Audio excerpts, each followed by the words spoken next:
दिन लगते हैं, की लागत आती है उसकी कॉस्टिंग? ये क्यों मेहनत करना कोई चाहता नहीं है, सबको पकी पकी खिचड़ी चाहिए। जी पीढ़ी दर पीढ़ी वो कारीगर एक चल रहा, साडे टैलेंट एक चल रहा, वो फिर खत्म हो जाएगा। ये मोदी जी की बातें हैं, मैं मोदी जी को दोष नहीं देना चाहता हूँ। गवर्नमेंट का भी एक डिपार्टमेंट है जिहड़ा इन्हां चीज़ां दे लई बनिया होया। और 4 दिन के अंदर एक जोड़ी भी नहीं बिकी उससे। ਇੱਥੇ ਇੱਥੇ ਤੁਸੀਂ ਆਏ ਹੋ, ਇੱਥੇ ਸਟਾਲ ਲਗਾਇਆ ਹੋਇਆ, ਕੀ ਤੁਹਾਨੂੰ ਲੱਗਦਾ ਕਿ ਕਿਉਂ ਨਹੀਂ ਲੋਕ ਜਿਹੜੀਆਂ ਹੱਥ ਸ਼ਿਲਪ ਦੀਆਂ ਚੀਜ਼ਾਂ ਆ, ਹੈਂਡੀਕ੍ਰਾਫਟ ਦੀਆਂ ਜਿਹੜੀਆਂ ਚੀਜ਼ਾਂ, ਕਿਉਂ ਲੋਕਾਂ ਦਾ ਇੰਟਰਸਟ ਹੈ ਉਹ ਘਟਦਾ ਜਾ ਰਿਹਾ ਇਹਨਾਂ ਨੂੰ ਖਰੀਦਣ ਦੇ ਲਈ?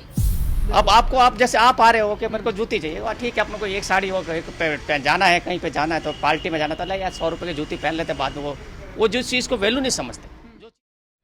ਤੁਸੀਂ ਦੇਖ ਰਹੇ ਹੋ ਹਾਂਜੀ ਪੰਜਾਬ ਟੀਵੀ, ਮੈਂ ਹਾਂ ਨਵਜੋਤ ਕੌਰ ਸਿੱਧੂ ਤੇ ਗੱਲ ਕਰਾਂਗੇ ਸੱਭਿਆਚਾਰ ਦੀ। ਜਦੋਂ ਕਲਚਰ ਦੀ ਗੱਲ ਕਰਦੇ ਹਾਂ ਉਹਦੇ 'ਚ ਸਿਰਫ ਇਹ ਨਹੀਂ ਹੈ ਕਿ ਸਾਡਾ ਖਾਣਾ ਪੀਣਾ, ਰਹਿਣਾ, ਬੋਲੀ, ਪਹਿਰਾਵਾ ਕਿੱਦਾਂ ਦਾ, ਉਹਦੇ 'ਚ ਇਹ ਵੀ ਹੈ ਕਿ ਸੱਭਿਆਚਾਰ ਦੇ ਵਿੱਚ ਸਾਨੂੰ ਇਹੋ ਜਿਹੀਆਂ ਚੀਜ਼ਾਂ ਮਿਲੀਆਂ ਜਿਹਦੇ ਵਿੱਚੋਂ ਇੱਕ ਹੈ ਹਸਤ ਸ਼ਿਲਪ, ਜਿਹਨੂੰ ਅਸੀਂ ਕਹਿ ਦਿੰਦੇ ਹਾਂ ਹੈਂਡੀਕ੍ਰਾਫਟ, ਜਿਹਨੂੰ ਅਸੀਂ ਕਹਿ ਦਿੰਦੇ ਹਾਂ ਹੱਥ ਨਾਲ ਤਿਆਰ ਹੋਈਆਂ ਚੀਜ਼ਾਂ ਅਸੀਂ ਕਹਿ ਦਿੰਦੇ ਹਾਂ, ਜਿਹਨੂੰ ਹੋਰ ਵੀ ਸਧਾਰਨ ਭਾਸ਼ਾ ਦੇ ਵਿੱਚ ਸਮਝਣਾ ਹੋਵੇ ਤਾਂ।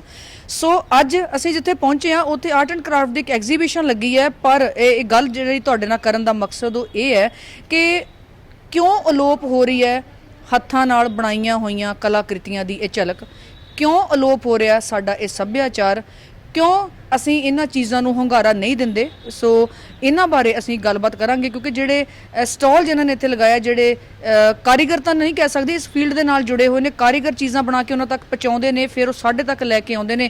ਇੱਕ ਪਾਸੇ ਉਸ ਸੂਬੇ ਦੀ ਝਲਕ ਸਾਨੂੰ ਦੇਖਣ ਨੂੰ ਮਿਲਦੀ ਹੈ, ਦੂਜੇ ਪਾਸੇ ਉਸ ਕਾਰੀਗਰ ਦੀ ਮਿਹਨਤ ਵੀ ਦੇਖਣ ਨੂੰ ਮਿਲਦੀ ਹੈ। ਜਿਵੇਂ ਕਿ ਤੁਸੀਂ ਮੇਰੇ ਇਸ ਵਾਲੇ ਸਾਈਡ ਤੇ ਦੇਖ ਸਕਦੇ ਹੋ ਕਿ ਕਿੰਨੀਆਂ ਪਿਆਰੀਆਂ ਚੀਜ਼ਾਂ ਜਿਹੜੀਆਂ ਹੈਂਡਮੇਡ ਨੇ, ਹੈਂਡੀਕ੍ਰਾਫਟ ਜਿਹਨੂੰ ਕਹਿੰਦੇ ਆ, ਹਸਤ ਸ਼ਿਲਪ ਜਿਹਨੂੰ ਅਸੀਂ ਕਹਿ ਦਿੰਦੇ ਆ, ਉਹਦੇ 'ਚ ਬੈਗ ਨੇ, ਪਰਸ ਨੇ, ਵਾਲੇਟਸ ਨੇ, ਛੋਟੇ ਜਿਹੜੇ ਵਾਲੇਟਸ ਨੇ ਉਹ ਨੇ ਮੇਲ ਫੀਮੇਲ ਦੋਨਾਂ ਦੇ ਲਈ, ਪੰਜਾਬੀ ਜੁੱਤੀਆਂ ਨੇ, ਉਹਦੇ ਵਿੱਚ ਵੱਡੇ ਬੈਗ ਵੀ ਨੇ, ਪਿਓਰ ਲੈਦਰ ਤੋਂ ਇਹ ਚੀਜ਼ਾਂ ਤਿਆਰ ਕੀਤੀਆਂ ਗਈਆਂ ਨੇ, ਇੱਕ ਇੱਕ ਚੀਜ਼ ਆਪਣੇ ਹੱਥੀਂ ਬਣਾਈ ਗਈ ਹੈ। ਵੱਡੀ ਚੀਜ਼ ਇਹ ਕਿ ਇਹ ਚੀਜ਼ਾਂ ਕਦੇ ਵੀ ਸਾਲੋਂ ਸਾਲ ਖਰਾਬ ਨਹੀਂ ਹੁੰਦੀਆਂ, ਕਿਉਂਕਿ ਆਪਣੇ ਹੱਥ ਨਾਲ ਤਿਆਰ ਕੀਤੀਆਂ ਗਈਆਂ। ਇਹਨਾਂ ਨੂੰ ਲੋੜ ਹੁੰਦੀ ਹੈ ਸਿਰਫ ਇੱਕ ਪੋਲਿਸ਼ ਕਰਨ ਦੀ, ਉਹਦੇ ਨਾਲ ਇਹ ਚੀਜ਼ਾਂ ਦੁਬਾਰਾ ਫਿਰ ਨਵੀਆਂ ਬਣ ਜਾਂਦੀਆਂ, ਜਿਉਂਦੀਆਂ ਹੋ ਜਾਂਦੀਆਂ। ਸੋ ਇਹ ਚੀਜ਼ਾਂ ਨੂੰ ਕਿੰਨਾ ਸਮਾਂ ਲੱਗਦਾ, ਕਾਰੀਗਰ ਦੀ ਕਿੰਨੀ ਲੰਬੀ ਮਿਹਨਤ ਹੁੰਦੀ ਹੈ, ਤੇ ਜਿਵੇਂ ਜਿਵੇਂ ਚੀਜ਼ਾਂ ਅਲੋਪ ਹੁੰਦੀਆਂ ਜਾ ਰਹੀਆਂ, ਨਾਲ ਹੀ ਨਾਲ ਸਾਡਾ ਉਸ ਜਗ੍ਹਾ ਦਾ ਸੱਭਿਆਚਾਰ ਵੀ ਖਤਮ ਹੁੰਦਾ ਜਾ ਰਿਹਾ, ਤੇ ਇਹਦੇ ਬਾਰੇ ਅਸੀਂ ਗੱਲਬਾਤ ਕਰਾਂਗੇ। ਮੇਰੇ ਨਾਲ ਓਮ ਪ੍ਰਕਾਸ਼ ਜੀ ਨੇ, ਉਹਨਾਂ ਨਾਲ ਗੱਲਬਾਤ ਕਰਾਂਗੇ, ਜਾਣਾਂਗੇ ਕਿ ਕਿੱਥੋਂ ਆਏ ਨੇ ਇੰਨੀਆਂ ਪਿਆਰੀਆਂ ਚੀਜ਼ਾਂ ਜਿਹੜੀਆਂ ਜੋ ਡਿਸਪਲੇ ਇੱਥੇ ਕੀਤੀਆਂ ਗਈਆਂ, ਤੇ ਕੀ ਗੱਲ ਹੈ ਕਿ ਸਟਾਲ ਖਾਲੀ ਕਿਉਂ ਹੈ, ਲੋਕਾਂ ਦਾ ਹੰਗਾਰਾ ਕਿਉਂ ਨਹੀਂ ਮਿਲਦਾ, ਉਹਦੇ ਬਾਰੇ ਗੱਲਬਾਤ ਕਰਾਂਗੇ। ਸੋ ਓਮ ਪ੍ਰਕਾਸ਼ ਜੀ, ਹਾਂਜੀ ਚੈਨਲ ਪੰਜਾਬ ਦੀ ਟੀਮ ਤੇ ਤੁਹਾਡਾ ਸਵਾਗत करते हैं जी। खम्मा गणी जी, हम राजस्थान से हैं जी। मेरी बात सुनिए सर जी, हम राजस्थान जोधपुर से हैं। ये जो सारा प्रोडक्ट है, सारा प्रोडक्ट हैंडमेड है, और हम खुद का काम है, ये हमारा पुश्तैदी काम है। अच्छा, ये हमारा पुश्तैदी काम है। कितनी पीढ़ियां तो कर रहे हो? मतलब 4 पीढ़ी तो मान के चलो। अच्छा। 4 पीढ़ी तो मान के चलो, 5वीं पीढ़ी करेगी या नहीं करेगी, क्योंकि अभी मोदी जी के राज के अंदर क्या है, वोकल इज डोकल, सब नौकरियों के तो हो गए, पत्ता साफ कर दिया। अब मारवाड़ी भाषा में बात कर रहा हूँ मैं आपसे, नौकरियों का पत्ता साफ। अब किसी बच्चे को कहते हैं भाई ये जूती बना दे, तो क्या भाई साहब नहीं, मेरे को तो नौकरी चाहिए, क्यों मेहनत करना कोई चाहता नहीं है, सबको पकी पकी खिचड़ी चाहिए, वो मिलना मुश्किल है, और ये आने वाले टाइम के अंदर लुप्त होती जा रही है। ਅੱਛਾ, ਇਹ ਜਿਹੜੀਆਂ ਵੱਖ-ਵੱਖ ਤਰ੍ਹਾਂ ਦੀਆਂ ਇੱਥੇ ਬਣਾਈਆਂ ਗਈਆਂ ਨੇ ਪੰਜਾਬੀ ਜੁੱਤੀਆਂ ਨੇ, ਇਹਨੂੰ ਤੁਸੀਂ ਕੀ ਕਹਿੰਦੇ ਹੋ? ਪੰਜਾਬੀ ਮਾਰਵਾੜੀ 'ਚ ਕੀ ਕਹਿੰਦੇ ਹੋ? ये राजस्थानी मोजड़ी है। ਰਾਜਸਥਾਨੀ ਮੋਜੜੀ ਜਿਹੜੀ ਇਹ ਬਣਾਈ ਗਈ ਹੈ, ਔਰ ਇਸ ਜੁੱਤੀ ਨੂੰ ਤੁਸੀਂ ਕੀ ਕਹਿੰਦੇ ਹੋ? ये लेडीज मोजड़ी है। अच्छा, लेडीज मोजड़ी है, और ये फैंसी जूती है। फैंसी जूती। फैंसी जूती ओके। जो ये सबसे सुपर एंड डुपर, ये जो पोटली है, तो ट्रेडिशनल आइटम है, कॉस्ट पड़ती है इसके 1600 रुपये। ਅੱਛਾ, ਇਹਨੂੰ ਕਿੰਨਾ ਟਾਈਮ ਲੱਗਦਾ ਹੋਵੇਗਾ ਤਿਆਰ ਕਰਨ ਲਈ? ये कम से कम 1 महीना लगता है। 1 महीना? 1 महीना। सबसे बड़ी बात होती है कारीगरी की। औरतों को टाइम मिलता है खाने बनाने के बाद में, जब वो टाइम मिलता है तो ये करती है, बाकी अदरवाइज नहीं कर सकती। फिर इसको करने के बाद में कटिंग करनी पड़ती है, कटिंग करने के बाद सिलाई करनी पड़ती है, फिर इसको फिनिशिंग देनी पड़ती है, फिर फिनिशिंग के बाद में जो आती है फिर आती है। ਤੇ ਮੋਜੜੀ ਦੀ ਜਦੋਂ ਆਪਾਂ ਗੱਲ ਕਰਦੇ ਹਾਂ, ਇਹਨੂੰ ਕਿੰਨਾ ਸਮਾਂ ਲੱਗਦਾ?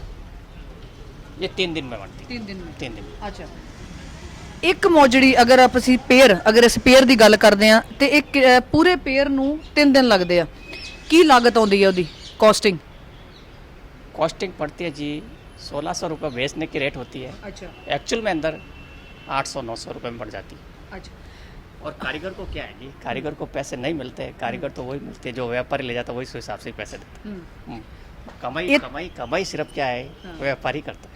ਇੱਥੇ ਇੱਥੇ ਤੁਸੀਂ ਆਏ ਹੋ, ਇੱਥੇ ਸਟਾਲ ਲਗਾਇਆ ਹੋਇਆ, ਕੀ ਤੁਹਾਨੂੰ ਲੱਗਦਾ ਕਿ ਕਿਉਂ ਨਹੀਂ ਲੋਕ ਜਿਹੜੀਆਂ ਹੱਥ ਸ਼ਿਲਪ ਦੀਆਂ ਚੀਜ਼ਾਂ ਆ, ਹੈਂਡੀਕ੍ਰਾਫਟ ਦੀਆਂ ਜਿਹੜੀਆਂ ਚੀਜ਼ਾਂ, ਕਿਉਂ ਲੋਕਾਂ ਦਾ ਜਿਹੜਾ ਰੁਝਾਨ ਹੈ, ਇੰਟਰਸਟ ਹੈ, ਉਹ ਘਟਦਾ ਜਾ ਰਿਹਾ ਉਹਨਾਂ ਨੂੰ ਖਰੀਦਣ ਦੇ ਲਈ?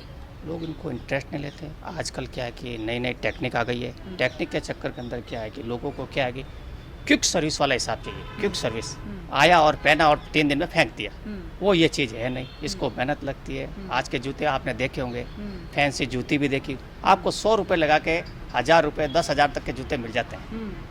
अब आपको, आप जैसे आप आ रहे हो कि मेरे को जूती चाहिए, वाह ठीक है, अपने को एक साड़ी हो जाना है, कहीं पे जाना है तो पार्टी में जाना था, यार 100 रुपये की जूती पहन लेते, बाद में वो जो चीज़ को वैल्यू नहीं समझते, जो चीज़ को वैल्यू समझते वो निकलेगा।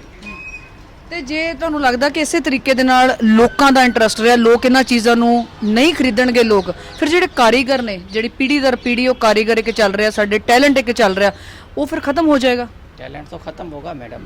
क्या है कि अगर गवर्नमेंट अगर इस तरफ ध्यान नहीं देगी तो ख़त्म होना ही है। ये गवर्नमेंट दा धीरे धीरे ये लुप्त होता जाएगा। ਗਵਰਨਮੈਂਟ ਦਾ ਵੀ ਇੱਕ ਡਿਪਾਰਟਮੈਂਟ ਹੈ ਜਿਹੜਾ ਇਹਨਾਂ ਚੀਜ਼ਾਂ ਦੇ ਲਈ ਬਣਿਆ ਹੋਇਆ वस्त्र डिपार्टमेंट है, टेक्सटाइल डिपार्टमेंट है। टेक्सटाइल डिपार्टमेंट काम करता है, ये नहीं करता हूँ, ये नहीं मानते कि भाई सब मैं चैनल के थ्रू ये किसी को इग्नोर नहीं करता हूँ, या किसी के थ्रू कोई कहने का मतलब ऐसा नहीं कहता हूँ कि पर्टिकुलर आदमी का नाम नहीं ले रहा हूँ मैं। करते हैं काम 100 में से 1। अब जहाँ कहीं भी मेला लग रहा है, एग्जीबिशन लग रहे हैं, तो किसी को जहाँ मेला लगेगा, जहाँ जो उसके अंदर जाएगा तो उसको कहेगा नहीं वहाँ जा, वहाँ तेरा काम बनेगा वहाँ। और हर किसी की पहुँच नहीं होती है कि अफसर से मिले डायरेक्ट। अफसर से मिलने के लिए 3 स्टेप पार करने पड़ते हैं। 3 स्टेप पार करना, फर्स्ट सेकंड और थर्ड, वो आप समझते हो, मैं कहने की जरूरत नहीं है बस। ਮੋਦੀ ਨੇ ਕਹਿ ਦਿੱਤਾ ਕਿ local is vocal. So local ਦੇ ਵਿੱਚ ਮਤਲਬ ਜੋ ਲੋਕਲ ਬਿਜ਼ਨਸ ਹੈ ਉਹਨੂੰ ਪ੍ਰਮੋਟ ਕੀਤਾ ਜਾਵੇ, ਲੋਕਲ ਚੀਜ਼ਾਂ ਜੋ ਅਸੀਂ ਬਣਾ ਰਹੇ ਹਾਂ, ਫਿਰ ਇਹਨਾਂ ਚੀਜ਼ਾਂ ਨੂੰ ਪ੍ਰਮੋਟ ਕਰਨ ਲਈ ਕੀ ਕੀਤਾ ਜਾ ਰਿਹਾ?